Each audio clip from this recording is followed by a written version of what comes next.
दोस्तों हम लोग पाचन तंत्र पढ़ रहे हैं, तो एक बार डायग्राम के माध्यम से इसको समझ लेते हैं। तो मुख गुहा का पार्ट ये है दोस्तों, मुख गुहा का पार्ट ये है। इसमें आता है जीभ, दांत और जो है आपका लार ग्रंथि वगैरह जो है वो आता है इसके अंदर, मुख गुहा के अंदर। तो दोस्तों यहाँ से हम लोग भोजन खाते हैं, स्टार्ट करते हैं भोजन करना। तो यहाँ से लार से मिल के वो नीचे की ओर आता है और यहाँ से जो है, यहाँ से देखिएगा, यहाँ पे आता है ये अमाशय है। यहाँ पे जमा होता है, यहाँ से फिर आगे बढ़ता है। ये लीवर है दोस्तों, यहाँ पे पित्तरस है ये, और ये अग्नाशय है, ये अमाशय है। तो यहाँ से भोजन होते हुए यहाँ पे स्टोर होता है, यहाँ HCl में मिलता है हाइड्रोक्लोरिक एसिड के साथ, यहाँ से मूव करता है। ये जो है पक्वाशय जो हम लोग पढ़े थे दोस्तों, ये यहाँ पे पित्तरस और ये अग्नाशय का रस दोनों आके इसमें यहीं पे मिलता है दोस्तों, यहीं पे मिक्सअप होता है, जो कि पाचन में काम करता है। और यहाँ से होते हुए ये अंदर देखिए, यहाँ से देखिए क्रॉस करके गया है, ये छोटी आंत है। ये दोस्तों अंदर का जो पार्ट है जो भी है ये छोटी आंत का पार्ट है दोस्तों, देख पा रहे होंगे आप लोग, ये छोटी आंत का पार्ट है।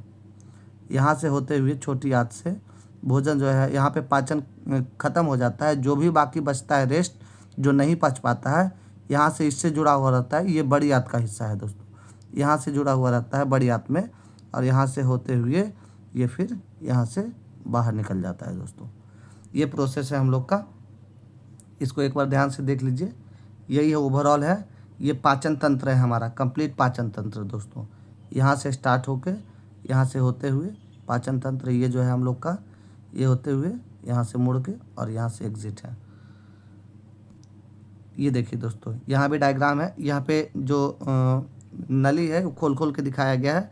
जैसे यहाँ से भोजन आता है तो यहाँ पे इसको जो स्टोमक है हमारा, जो अमाशय है, इसको ओपन करके दिखाया गया है। ये देखिए वाइल जूस की थैली है, ठीक है दोस्तों। यहाँ से पित्तरस की थैली है, यहाँ से जो है पित्तरस आता है, और यहाँ पे देखिए ओपन है, इसमें यहाँ पे पित्तरस और अग्नाशय रस यहाँ पे जाके मिलता है, और यहाँ से होते हुए फिर छोटी आंत में मूव करता है। छोटी आंत में होते हुए देखिए यहाँ से फिर ओपन है, ये यहाँ से ओपन है, यहाँ से होते हुए इसमें टर्न करता है बड़ी आंत में, और यहाँ से होते हुए ये गुदा द्वारा बाहर निकल जाता है भोजन। ये हमारा इसका है दोस्तों पाचन का। और एक और चीज़ जो है हम लोग देख रहे थे उस समय, पक्वाशय, जिसको हम देखे दोस्तों डियोडेनम, ये पक्वाशय है हमारा। कौन सा? ये जो देखिए स्टोमक है हमारा, अमाशय, यहाँ से होते हुए ये जो आता है यहाँ पे, ये जो है हमारा पक्वाशय है दोस्तों, पक्वाशय, ये पक्वाशय है। और देखिए यहाँ पे जो अनानास के आकार का थैली है जूस का, जो हम लोग पढ़े हैं, उसे यहाँ से होते हुए यहाँ पे आके मिलता है दोस्तों इसमें। और यहाँ से फिर जो है ये यहाँ से देखिए अग्नाशय रस भी मिलता है, यहाँ से पित्त रस भी आके मिलता है यहीं पे, और यहाँ से खाना जो है डाइजेस्ट होते हुए यहाँ से नीचे छोटी आंत की तरफ चला जाता है दोस्तों। तो उम्मीद करता हूँ कि इससे आप बेहतर तरीक़ा से समझ पाए होंगे। नमस्कार दोस्तों, निश्चित सक्सेस परिवार में आपका स्वागत है। मैं आप लोगों को एक बार अवगत कराना चाहता हूं कि हम लोग 70 दिनों में लूसेंट को पूरी तरह से ख़त्म करने जा रहे हैं, जिसका 70 दिनों का टारगेट लिया है हमने, जो कि अभी 16वां दिन आज का है हम लोग का। हम लोग अभी 3 सब्जेक्ट लेकर चल रहे हैं, इतिहास, भूगोल और जीव विज्ञान। इसको ख़त्म होने के बाद बाकी के सब्जेक्ट को भी पढ़ेंगे और पूरी लूसेंट को ख़त्म करेंगे। हम लोग जो अभी पढ़ते हैं दोस्तों, जो अभी हम आज 16th डे का जो सिलेबस अभी पढ़ने जा रहे हैं, जो आगे पढ़ेंगे, उसका रात 8 बजे निश्चित सक्सेस ग्रुप टेलीग्राम चैनल है, उस पर हम लोग वहीं से उसी सिलेबस से प्रैक्टिस सेट बनाते हैं दोस्तों। ऑब्जेक्टिव टाइप क्वेश्चन बनाते हैं, जो कि प्रीवियस ईयर क्वेश्चन जो आया हुआ है और जो इम्पॉर्टेंट क्वेश्चन है जो आ सकता है, उसको कलेक्ट करके यहाँ से और उसका प्रैक्टिस सेट बनाया जाता है, ताकि हम लोग जो अच्छे से पढ़ रहे हैं अभी उसको वहाँ पे रिवाइज़ कर लेंगे दोस्तों, उसको वहाँ पे रिवाइज़ कर लेंगे। तो आइए हम लोग देखते हैं कि अब जीव विज्ञान में डे 16 में हम लोग को कहाँ से पढ़ना है दोस्तों। पिछले क्लास में हम लोग पढ़ रहे थे पाचन तंत्र, ठीक है दोस्तों, डाइजेस्टिव सिस्टम। तो डाइजेस्टिव सिस्टम में हम लोग का अधूरा रह गया था, लार ग्रंथियाँ तक हम लोग पढ़े थे, और अब पढ़ना है पक्वाशय में पाचन, ठीक है दोस्तों, पक्वाशय में पाचन। आज हम लोग पाचन तंत्र को कंप्लीट कर लेंगे दोस्तों। अब हम लोग पढ़ेंगे दोस्तों पक्वाशय में पाचन, ठीक है दोस्तों, पक्वाशय में पाचन। तो भोजन को पक्वाशय में पहुँचते ही सर्वप्रथम सबसे पहले यानी कि यकृत से निकलने वाला पीतरस, पीतरस हम लोग का कहाँ से निकलता है? यकृत से। कैसा? Bile juice. किस प्रकार का होता है? ये क्षारीय होता है। ठीक है दोस्तों, प्रकृति में ये क्षारीय होता है। क्षार क्या होता है? जिसका पीएच मान 7 से अधिक होता है वो क्षारीय होता है। जिसका पीएच मान 7 होता है वो उदासीन होता है और उसका प्राकृतिक, और जिसका पीएच मान 7 से कम होता है वो अम्ल होता है। अम्ल खट्टा होता है, क्षारीय कड़वा होता है, और उदासीन जल जो हम लोग पीते हैं वो नॉर्मल होता है, मीडियम होता है। तो दोस्तों अब बात करते हैं पीतरस की।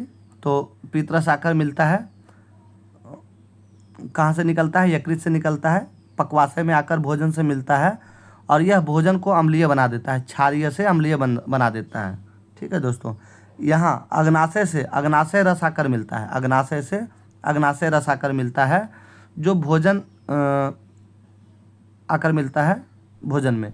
यह कितने प्रकार का होता है? यह 3 प्रकार का होता है। ठीक है दोस्तों, कौन सा? पहला होता है ट्रिप्सिन, दूसरा होता है इमाइलेज, तीसरा होता है लाइपेज। तो अब बात करते हैं ट्रिप्सिन की। यह प्रोटीन एवं पेप्टोन को, जो हमारे भोजन में प्रोटीन और पेप्टोन होता है, उसको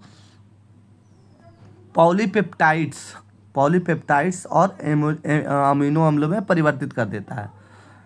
ट्रिप्सिन जो होता है दोस्तों, वो प्रोटीन और पेप्टोन को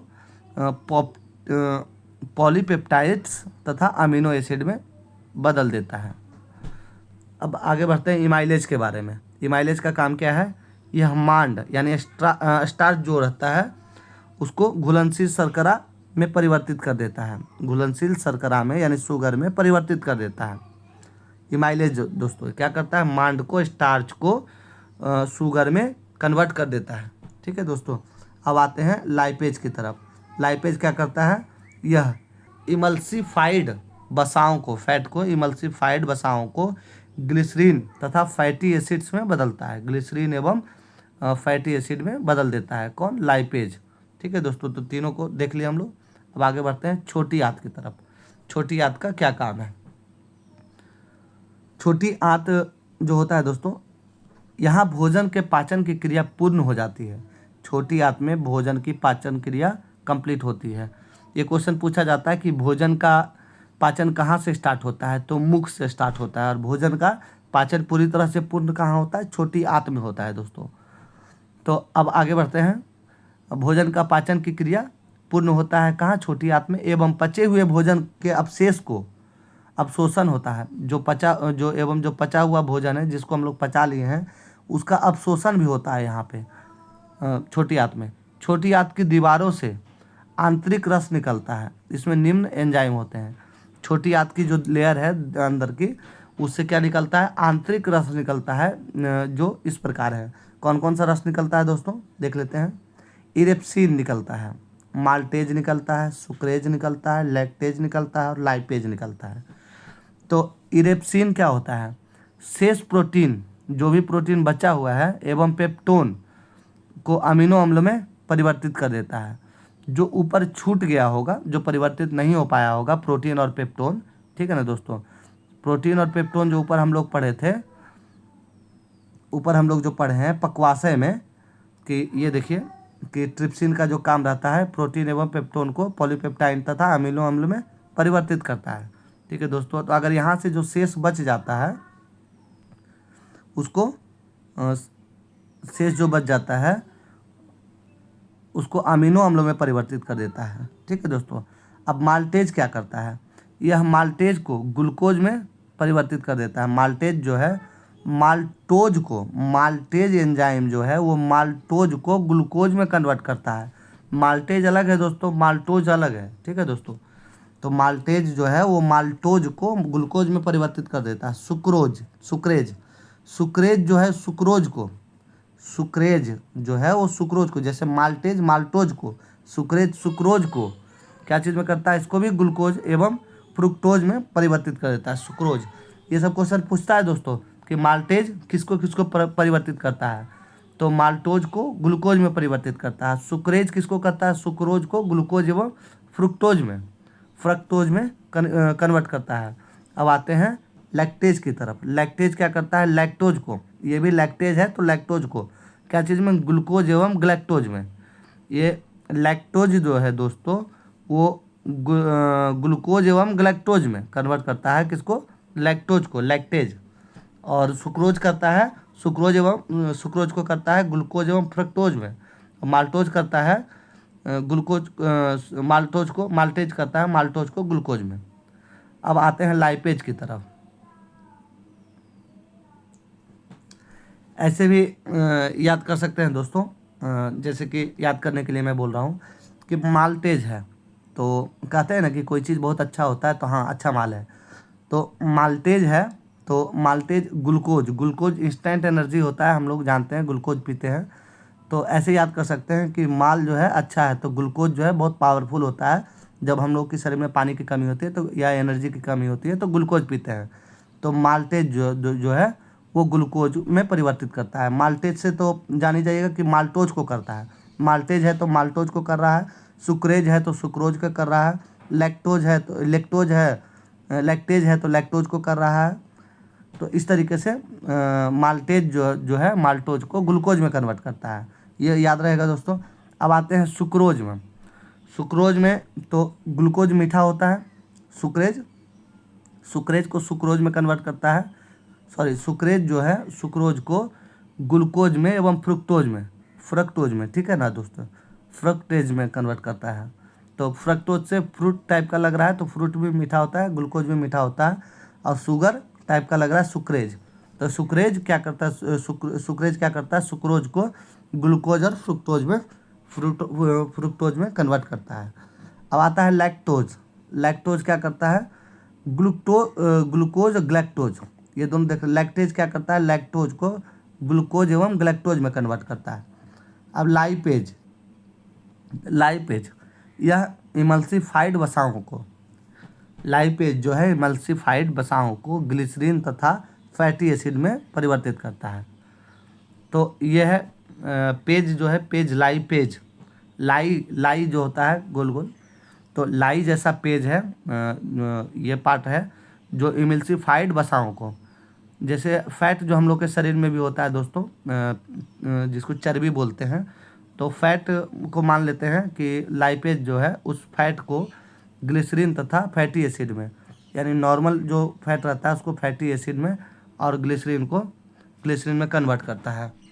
अब आते हैं आंतरिक रस के बारे में। तो आंतरिक रस जो रहता है दोस्तों, जो हमारे छोटी आंत के दीवारों से निकलता है, उसके लेयर से निकलता है, आंतरिक लेयर से, वो आंतरिक रस की प्रकृति कैसी होती है, क्षारीय होता है।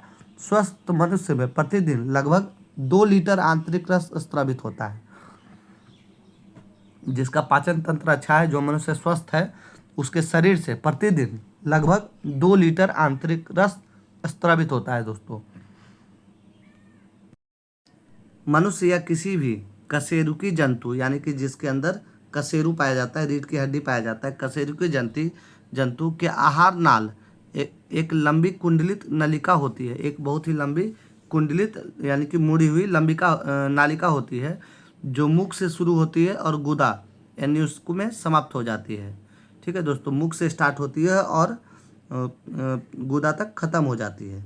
एक रहता है दोस्तों, ये कंप्लीट एक आहार नाल रहता है, लंबा आपस में जुड़ा हुआ। तो मुख गुहा आहार नाल का पहला भाग होता है। मुख गुहा जो है, ये मुख गुहा आहार नाल का पहला भाग होता है। इसमें जीभ, दांत, 3 जोड़े लार ग्रंथि, लार ग्रंथियाँ 3 जोड़ी होती है हमारे मुंह में दोस्तों। जीभ के नीचे होता है, जीभ के दोनों साइड में होता है, यानी गले में अंदर जाके अंदर की तरफ जीभ के दोनों साइड में होता है। तो ये जो है लार ग्रंथियाँ पाई जाती है। अब है अपशोषण। अपशोषण क्या होता है, पचे हुए भोजन का रुधिर में पहुंचना अपशोषण होता है। जो खाना हम लोग पचते हैं, जो भी हमारे मतलब भोजन से हम लोग को जो कलेक्ट होता है, उसको हमारे ब्लड में पहुंचाने का काम करता है, यकृत में होता है, जिसको क्या कहते हैं, अपशोषण कहते हैं। ठीक है दोस्तों, ये कहाँ होता है, छोटी आंत के अंदर होता है अपशोषण। पचे हुए भोजन का रुधिर में अपशोषण कहलाता है। पचे हुए भोजन का अपशोषण छोटी आंत की, हाँ ये देखिए, छोटी आंत की रचना उद्धर्ग, क्या है, उद्धर्ग के अंदर होता है, जिसको विली भी कहते हैं। उसके बाद आता है स्वांगीकरण। स्वांगीकरण क्या है? अवशोषित भोजन का शरीर में उपयोग में लाना। अवशोषित भोजन का शरीर में उपयोग में लाया जाना स्वांगीकरण कहलाता है। फिर है मल परित्याग। अपच भोजन बड़ी आंत में पहुंचता है, छोटी आंत से बड़ी आंत में पहुंचता है, जो खाना नहीं पचता है वो, जहाँ जीवाणु इसे मल में बदल देते हैं। जीवाणु जो उसके अंदर होता है वो मल में इसे बदल देता है और जिसे गुदा द्वारा बाहर निकाल दिया जाता है। आगे बढ़ते हैं। पाचन के कार्य में भाग लेने वाले अंग। पहला है यकृत। अब हम लोग यकृत के बारे में पढ़ेंगे, ठीक है दोस्तों। तो मानव शरीर की सबसे बड़ी ग्रंथि यकृत होती है। सबसे बड़ी ग्रंथि यकृत होती है। इसका वजन कितना होता है? 1.5 से 2 kg का होता है। यकृत द्वारा पित्त रस स्त्रवित होता है। पित्त स्त्रवित होता है। यह पित्त आंत में उपस्थित एंजाइम की क्रिया को तीव्र कर देता है। पित्त का कलर होता है या हरा या पीला, हल्के पीले कलर का। यकृत द्वारा ही पित्त स्त्रवित होता है। यह पित्त आंत में उपस्थित एंजाइम की क्रिया को तीव्र करता है। जो हमारे अंदर जो आंत में जो भोजन है उसकी क्रिया को तीव्र कर देता है। यकृत प्रोटीन के उपापचय में सक्रिय रूप से भाग लेता है। प्रोटीन के उपापचय क्या होता है? जब कोई चीज़ टूटता है, अलग अलग पार्ट में टूटता है, उसको उपापचय प्रोसेस कहते हैं। वही प्रोसेस से हमारे अंदर खाना पचता है। जैसा कि आप लोग देखे होंगे कि अलग अलग एंजाइम मिलके उसको अलग अलग भागों में तोड़ रहे थे, तो उसी प्रोसेस को उपापचय कहते हैं। तो उपापचय में सक्रिय रूप से भाग लेता है और प्रोटीन विघटन के फलस्वरूप उत्पन्न विषैले अमोनिया को यूरिया में परिवर्तित कर देता है। और जो है उसको जो प्रोटीन विघटन होता है उसके कारण जो भी विषैला अमोनिया हमारे शरीर में निकलता है उसको यूरिया में कन्वर्ट कर देता है। कौन? यकृत। फिर अब यकृत प्रोटीन की अधिकतम मात्रा को कार्बोहाइड्रेट में परिवर्तित कर देता है। हमारे शरीर में जो भी प्रोटीन जाता है उसका ज़्यादातर मात्रा को कार्बोहाइड्रेट में बदल देता है दोस्तों। कार्बोहाइड्रेट उपापचय के अंतर्गत यकृत रक्त में ग्लूकोज वाले भाग को ग्लाइकोजेन में परिवर्तित कर देता है। और इसके कार्बोहाइड्रेट उपापचय के अंतर्गत जब कार्बोहाइड्रेट जब टूटने लगता है तो वो उस प्रोसेस में जो हमारे यकृत में जो भी रक्त होता है और रक्त के अंदर जो ग्लूकोज जो होता है जितना भी, उसको ग्लाइकोजेन में कन्वर्ट कर देता है। ग्लूकोज को ग्लाइकोजेन में कन्वर्ट कर देता है और संचित पोषक तत्वों के रूप में यकृत कोशिकाओं में संचित कर लेता है। और क्या करता है दोस्तों? संचित पोषक तत्वों को, जो भी वहाँ से कलेक्ट किया हुआ पोषक तत्व है, तत्वों को यकृत कोशिका में संचित कर लेता है। यकृत का जो सेल है उसमें कलेक्ट कर लेता है, जमा कर लेता है, स्टोर कर लेता है उसको। ग्लूकोज की आवश्यकता होने पर, जब हमारे शरीर को ग्लूकोज की आवश्यकता होती है तो वही यकृत में जो संचित किया हुआ है सेल में ग्लाइकोजेन, उसको फिर से तोड़ के खंडित करके ग्लूकोज में परिवर्तित कर देता है। ठीक है दोस्तों, उसको फिर से ग्लूकोज में कन्वर्ट कर देता है रिक्वायरमेंट के हिसाब से। इस प्रकार यह रक्त में ग्लूकोज की मात्रा को नियमित बनाए रखता है। यानी कि ब्लड में जितना भी ग्लूकोज की मात्रा है उसको मेंटेन करके रखता है। जो अगर घटता है, अगर बढ़ जाता है तो उस मात्रा को कलेक्ट करके ग्लाइकोजन में कन्वर्ट करके ये अपने सेल में स्टोर कर लेता है। और जब उसकी ज़रूरत होती है शरीर को, ब्लड में ग्लूकोज की मात्रा कम हो जाती है, तो उसको फिर से ब्रेक करके ग्लूकोज में कन्वर्ट करके ग्लाइकोजन को फिर से ग्लूकोज में बदल के और फिर से ब्लड में दे देता है। इस प्रकार से वह ग्लूकोज में, ब्लड में ग्लूकोज की मात्रा को नियमित करता है, बनाए रखता है। ठीक है दोस्तों। अब भोजन में वसा की कमी होने पर, भोजन में फैट की कमी होने पर यकृत जो है, किडनी जो है, लीवर जो है, वो कार्बोहाइड्रेट को के कुछ भाग को वसा में परिवर्तित कर देता है। जब हमारे शरीर को फैट की ज़रूरत होती है दोस्तों, तो क्या करता है, कार्बोहाइड्रेट जो ये कलेक्ट किया है उसको वसा में तोड़ के वो शरीर को दे देता है। ठीक है दोस्तों। अब आते हैं फाइब्रिनोजेन। फाइब्रिनोजेन क्या है? प्रोटीन है। ठीक है दोस्तों, हिपैरिन, फाइब्रिनोजेन। तो फाइब्रिनोजेन नामक प्रोटीन का उत्पादन यकृत से होता है। कहाँ से? यकृत से होता है इसका उत्पादन, जो रक्त के थक्का जमने में मदद करता है। रक्त का थक्का जमने में मदद करता है। यानी कि इसका मतलब है कि जब हम लोग का हाथ कहीं कट पट जाता है, कहीं चोट लग जाता है, कट जाता है, ब्लड निकलने लगता है, तो विटामिन के मदद से उसको जो है वहाँ पे जमने का कार्य करता है, जहाँ पे प्लाज्मा आके चिपक जाता है और एक चिपचिपा लेयर बना देता है, और वहाँ पे जो है आरबीसी का सेल आके चिपक जाता है, उसमें जो है फाइब्रिनोजेन भी बहुत मदद करता है दोस्तों रक्त का थक्का बनने में, ताकि ब्लड का बाहर शरीर से ब्लड ना निकल सके। अब आते हैं हिपैरिन के बारे में बात करते हैं। हिपैरिन नामक प्रोटीन का उत्पादन भी यकृत से ही होता है, जो शरीर के अंदर रक्त को जमने से रोकता है। यानी जो ब्लड सर्कुलेट हमारे शरीर के अंदर हो रहा है दोस्तों, उसको जमने से ये रोकता है। अगर वो जम जाएगा तो इंसान की मृत्यु हो जाएगी, क्योंकि ना फिर दिल धड़क पाएगा, न शरीर में ब्लड सर्कुलेट हो पाएगा, तो मनुष्य जिंदा ही नहीं रहेगा। तो उसके लिए हिपैरिन नामक प्रोटीन जो है, इसको यकृत से के द्वारा निकलता है, वो क्या करता है, उसको ये ब्लड को जमने से रोकता है दोस्तों। अब आते हैं नेक्स्ट पॉइंट पे। यकृत जो है क्या करता है, मृत आरबीसी यानी मरा हुआ जो सेल रहता है, रेड ब्लड सेल, उसको जो है उसको नष्ट करने का काम करता है, खत्म करने का काम करता है यकृत। यकृत थोड़ी मात्रा में आयरन, कॉपर और विटामिन को संचित करके रखता है। आयरन को, कॉपर को और विटामिन को भी संचित करके रखता है।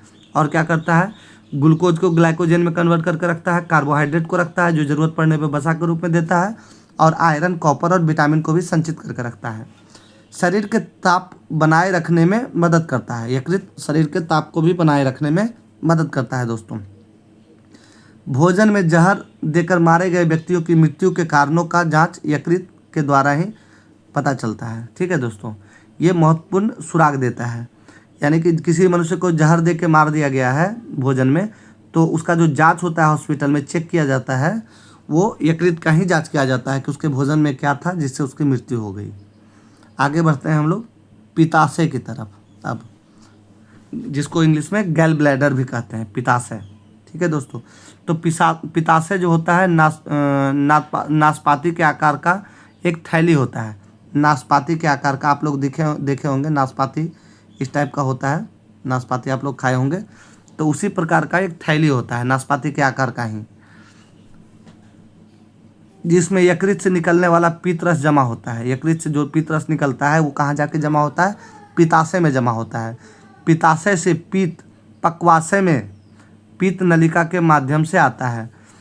पित्ताशय से जो निकलता है हमारा पीत, वो पक्वाशय में जाता है। पीछे जब हम लोग पक्वाशय पढ़े थे, तो पीतरस जो उसमें जाके मिलता है, जो एसिडिक को क्षारीय में बदल देता है। तो पक्वाशय में पीत नलिका के माध्यम से जाता है। किसके माध्यम से, पीत नलिका के माध्यम से। जो नलिका से जाता है उसका नाम है पीत नलिका। पीत का पक्वाशय में गिरना प्रतिवर्ती क्रिया है। क्या है, प्रतिवर्ती क्रिया, रिफ्लेक्स एक्शन है। पीत का पक्वाशय में गिरना प्रतिवर्ती क्रिया है, होता है। अब पीत क्या होता है देखते हैं। पीले हरे रंग का क्षारीय द्रव होता है। इसका पीएच मान कितना होता है, 7.7 होता है। पीएच मान 7.7 होता है। जैसे ब्लड का पीएच मान 7.4 होता है, हमारे मूत्र का पीएच मान 6.4 होता है। इस तरीके से इसका जल का होता है 7 होता है, क्योंकि उदासीन होता है। और इसी प्रकार से मिल्क का जो इसी प्रकार जो है दोस्त, हमारे मूत्र का पीएच मान 6 होता है, दूध का 6.4 होता है, लार का 6.5 होता है, ब्लड का 7.4 होता है, समुद्री जल का 8.4 होता है, सिरका का 2.4 होता है, शराब का 2.8 होता है, नींबू का 2.2 होता है। ये हम लोग का पीएच मान होता है दोस्तों, हर चीज़ का पीएच मान होता है। तो अब बात करते हैं इसी तरीके से पीत का पीएच मान 7.7 होता है। पीत में जल की मात्रा 85% होती है। पीत में जल की मात्रा 85% होती है। और पीत वर्णक का कितना होता है, 12% होता है। पीत वर्णक का मात्रा 12% होता है। अब पीत का मुख्य कार्य के बारे में पढ़ते हैं। यह भोजन के माध्यम को क्षारीय कर देता है। जो अम्लीय रहता है उसको क्षारीय कर देता है, जिससे अग्नाशयी रस क्रिया कर सके। जिससे अग्नाशय से जो रस आता है, अग्नाशयी रस, वो क्रिया कर सके, इसलिए उसकी प्रकृति को क्षारीय बना देता है। यह भोजन में आए हानिकारक जीवाणुओं को नष्ट कर देता है। क्या करता है, भोजन में आए हानिकारक जीवाणुओं को नष्ट कर देता है। ठीक है दोस्तों, उसके बाद यह वसाओं का इमिल्सीकरण यानी इमिल्सिफिकेशन करता है। ठीक है, किसका, फैट का। तो वसाओं का इमिल्सीकरण करता है। यह आंत की क्रमाकुंचन गतियों को बढ़ाता है, आंत की क्रमाकुंचन गतियों को बढ़ाता है, जिससे भोजन में पाचक रस भली भांति मिल जाए। भोजन में पाचक रस जो है वो भली भांति अच्छी तरीके से मिल जाए। यह विटामिन के एवं वसाओं में घुले हुए अन्य विटामिनों के अवशोषण में सहायता करता है। यह जो है विटामिन के एवं वसाओं में, फैट में जो घुला हुआ विटामिन होता है उसका अवशोषण में सहायता करता है। पीतवाहिनी में अवरोध हो जाने पर यकृत कोशिकाएं रुधिर से बिलिरुबिन लेना बंद कर देती है। बिलिरुबिन जब पित्तवाहिनी में जब अवरोध रुकावट आ जाता है तो यकृत कोशिका जो है वो ब्लड से बिलिरुबिन लेना बंद कर देती है, जिसके कारण जो है बिलिरुबिन संपूर्ण शरीर में फैल जाता है। इसे पीलिया कहते हैं, इसी के कारण पीलिया होता है। ठीक है दोस्तों, पीलिया रोग, शरीर पीला पड़ने लगता है। बिलिरुबिन लेना बंद कर देता है यकृत, कहाँ से? ब्लड से, और इसी के कारण पीलिया हो जाता है। अब पढ़ते हैं पैनक्रियाज, अग्नाशय के बारे में। यह मानव शरीर की दूसरी सबसे बड़ी ग्रंथि है। पहली सबसे बड़ी यकृत, दूसरी सबसे बड़ी अग्नाशय। यह एक साथ अंतःस्रावी और बहिर्स्रावी दोनों प्रकार की ग्रंथि है। अंतःस्रावी और बहिर्स्रावी दोनों प्रकार की ग्रंथि है। क्या? अग्नाशय। नलिकाहीन और कौन सा है? नलिका युक्त है। नलिकाहीन और नलिका युक्त। इससे अग्नाशयी रस निकलता है, जिसमें 9.8 जल तथा शेष भाग में लवण एवं एंजाइम होते हैं। ठीक है दोस्तों एक बार जान लेते हैं कि अंतःस्रावी ग्रंथि और बहिर्स्रावी ग्रंथि में क्या अंतर होता है, दोनों क्या होता है। तो अंतःस्रावी ग्रंथि जो होती है दोस्तों, वो हार्मोन को सीधे रक्त में प्रवाहित करती है। ठीक है दोस्तों, रक्त प्रवाह जो होता है उसमें स्रावित करती है, जबकि बहिर्स्रावी ग्रंथियाँ जो होती है वो अपने स्राव को नलिकाओं के माध्यम से शरीर के सतह या गुहाओं में छोड़ती है। ठीक है दोस्तों, जैसे कि पसीना, एंजाइम, ये सब चीज़ों को छोड़ती है। तो आइए अब आगे बढ़ते हैं। यहाँ तक हम लोग पढ़ लिए हैं कि इससे अग्नाशयी रस निकलता है, जिसमें 9.8% जल तथा शेष भाग में लवण एवं एंजाइम होते हैं। यह क्षारीय द्रव होता है, जिसका pH मान 7.5 से 8.3 तक होता है। 7.5 से 8.3 तक होता है। इसमें 3 प्रकार के मुख्य भोज्य पदार्थ यानी कि कार्बोहाइड्रेट, वसा और प्रोटीन को पचाने के लिए एंजाइम होते हैं। किसको पचाने के लिए? कार्बोहाइड्रेट को, वसा को और प्रोटीन को पचाने के लिए एंजाइम होते हैं। इसलिए इसे पूर्ण पाचक रस कहा जाता है। इसलिए इसका नाम क्या है? पूर्ण पाचक रस, यानी पूरी तरह से पचाने वाला रस कहा जाता है। एंजाइम मूलतः प्रोटीन होते हैं। एंजाइम क्या होते हैं? मूलतः मुख्य रूप से प्रोटीन होते हैं। अब आगे बढ़ते हैं। लैंगरहैंस की द्वीपिका। ठीक है दोस्तों, तो यह अग्नाशय का एक ही भाग है। यह अग्नाशय का एक ही भाग है।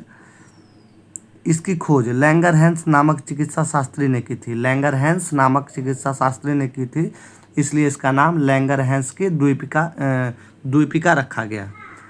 इसके बीटा कोशिका, बीटा सेल से इंसुलिन, अल्फा कोशिका से ग्लूकागॉन एवं गामा कोशिका से सोमेटोस्टिन नामक हार्मोन निकलता है दोस्तों। बीटा कोशिका से इंसुलिन निकलता है। किससे? बीटा कोशिका से। लैंगरहैंस द्वीपिका के बीटा कोशिका से इंसुलिन निकलता है। अल्फा कोशिका से क्या निकलता है? ग्लूकागॉन। अल्फा से ग्लूकागॉन, बीटा से इंसुलिन और गामा से सोमेटोस्टेटिन नामक हार्मोन निकलता है दोस्तों। अब पढ़ते हैं हम लोग इंसुलिन के बारे में। जैसा कि देखें, लैंगरहैंस द्वीप के बीटा कोशिका से यह स्रावित होता है। ठीक है दोस्तों, तो यह अग्नाशय के एक भाग लैंगरहैंस की द्वीपिका, यह अग्नाशय का ही पार्ट है दोस्त, लैंगरहैंस द्वीप का। तो इसके बीटा कोशिका के द्वारा स्रावित किया जाता है इंसुलिन। इसकी खोज फ्रेडरिक बैटिंग और चार्ल्स बेस्ट, बैटिंग एवं बेस्ट लिखा हुआ रहेगा हर जगह दोस्तों, मिलेगा। पूरा नाम फ्रेडरिक बैटिंग एवं चार्ल्स बेस्ट। तो इंसुलिन का खोज बैटिंग एवं बेस्ट ने किया था। तो ने सन 1921 ईस्वी में की थी। 1922 ईस्वी में पहली बार लियोनार्ड थॉम्पसन को कनाडा में इंसुलिन का इंजेक्शन दिया गया था। सबसे पहले इंसुलिन का इंजेक्शन किसको दिया गया था? लियोनार्ड थॉम्पसन को। कहाँ के? कनाडा में। यह ग्लूकोज से ग्लाइकोजन बनने की क्रिया को नियंत्रित करता है।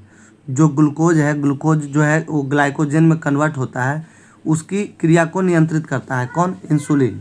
तो इंसुलिन के अल्प स्रावन से मधुमेह नामक रोग हो जाता है। यानी इंसुलिन के अल्प स्रावन का मतलब है कि कमी से, ठीक है दोस्तों।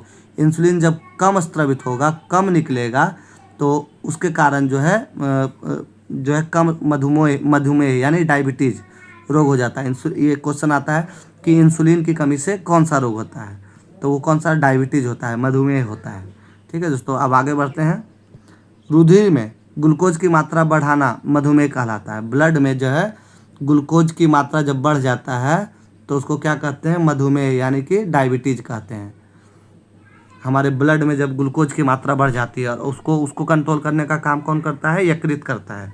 ठीक है दोस्तों, जिसको ग्लूकोज को ग्लाइकोजन में कन्वर्ट करके अपने पास रख लेता है। अब आगे बढ़ते हैं। इंसुलिन के अति स्रावन से, इंसुलिन जब अधिक मात्रा में बढ़ जाए हमारे शरीर में तो हाइपोग्लाइसीमिया, ठीक है दोस्तों, हाइपोग्लाइसीमिया नामक रोग हो जाता है, जिसमें जनन क्षमता तथा दृष्टि ज्ञान कम होने लगता है।